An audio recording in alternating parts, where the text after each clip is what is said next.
name is Kathy, and today I'll be continuing the music arranging portion of the music theory material. But before I do, I wanted to tell you that I have a great many videos now on many different topics, and so I've decided to make several different video playlists so that it's easier to find the videos of greatest interest. So please check out my playlist page.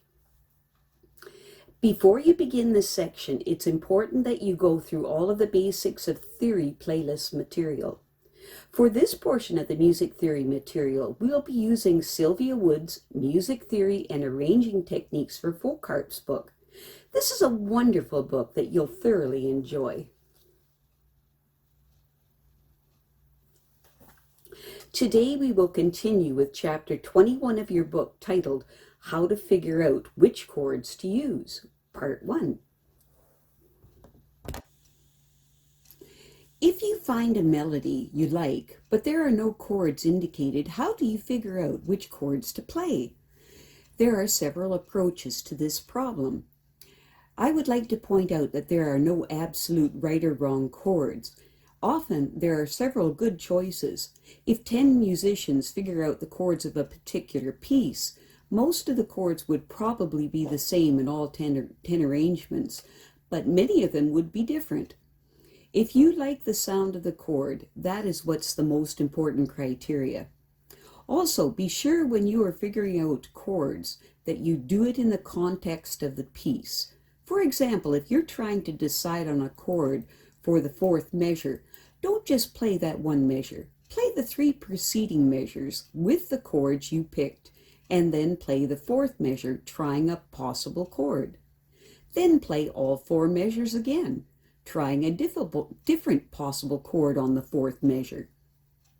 This way, you can hear how the chord will sound in context, which may be very different than it sounds all by itself.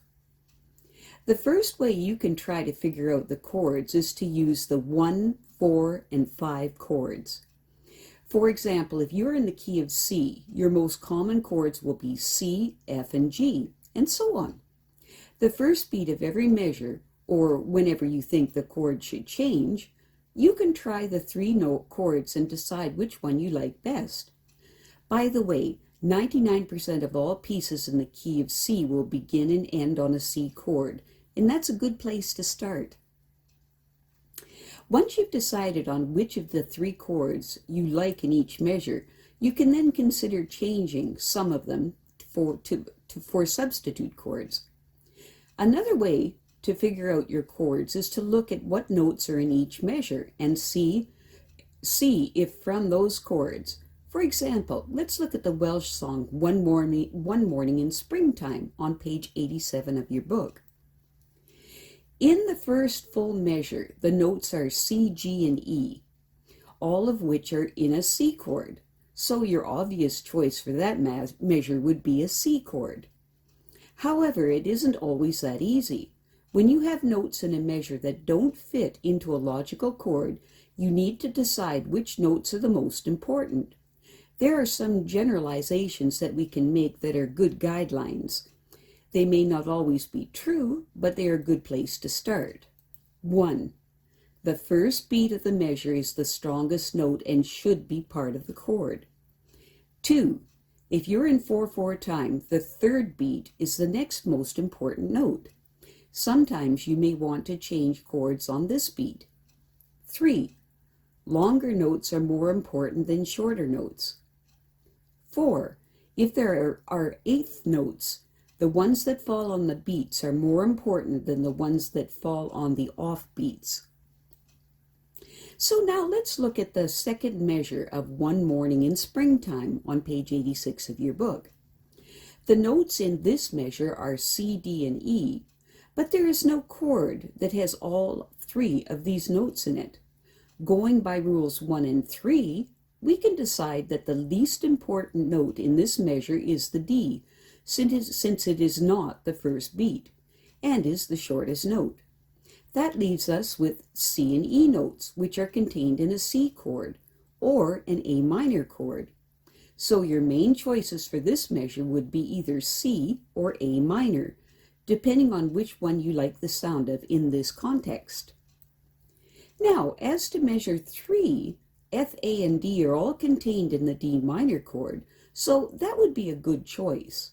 Another chord you might try would be an F chord, since it is the one of the main chords in the key of C, and the first two notes of the measure are in an F chord.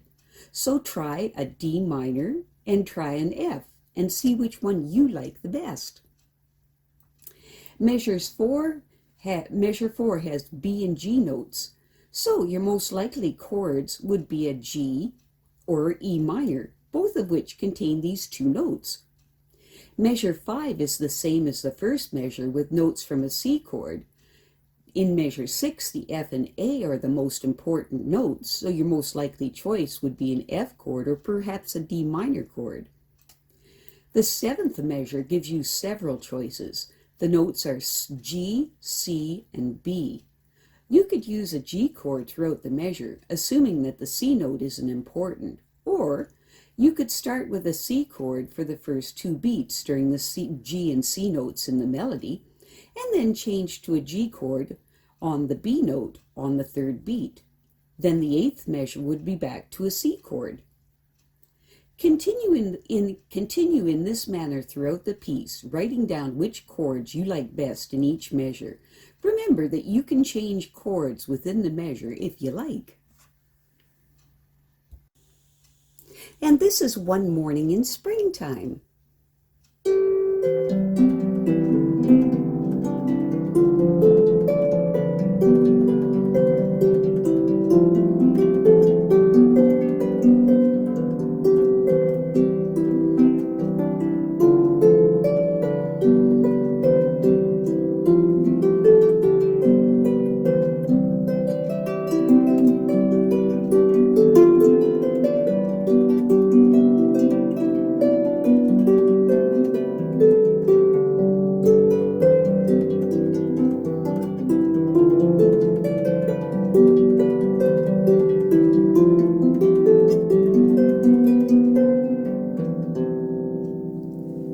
Great! Now what does your arrangement sound like?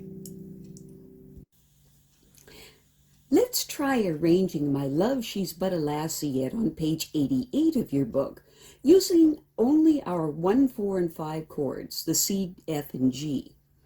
We can also use the G7 chord since that is the most common 7th chord. In this piece, you will often want to change chords halfway through the measures. For example, let's look at the 3rd line. The first 2 notes are a G and an E. That would indicate a C chord. The next 2 notes, F and D, are part of a G7 chord. The next measure would be a C chord all the way through. The 3rd measure of the line starts with a C chord for the G and E notes, but the last half of the measure is a bit strange with an F note and an E note. We could try another G7, which has an F, or an F chord. The best choice would be an F chord since we will want to go to a G or G7 in the next measure. Look at the last 2 measures of the piece. The very last measure will be a C chord since most pieces in the key of C end on a C chord, and the only notes in the measure are C's. However, the next to the last measure gives us lots of choices.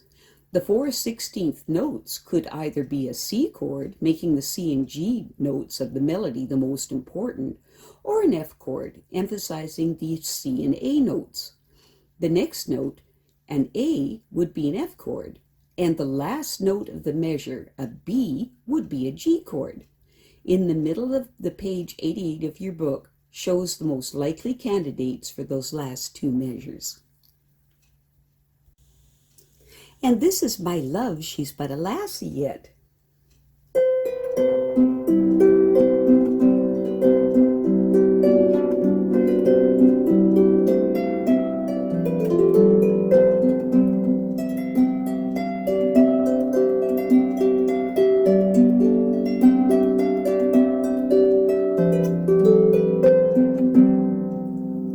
Great! Now what does your arrangement sound like?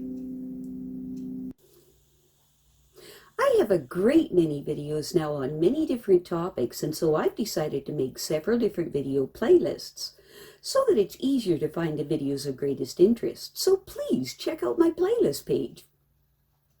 Well, that's it for now. To stay up to date with my latest videos, make sure to subscribe to this free YouTube channel by clicking the red subscribe button right below this video.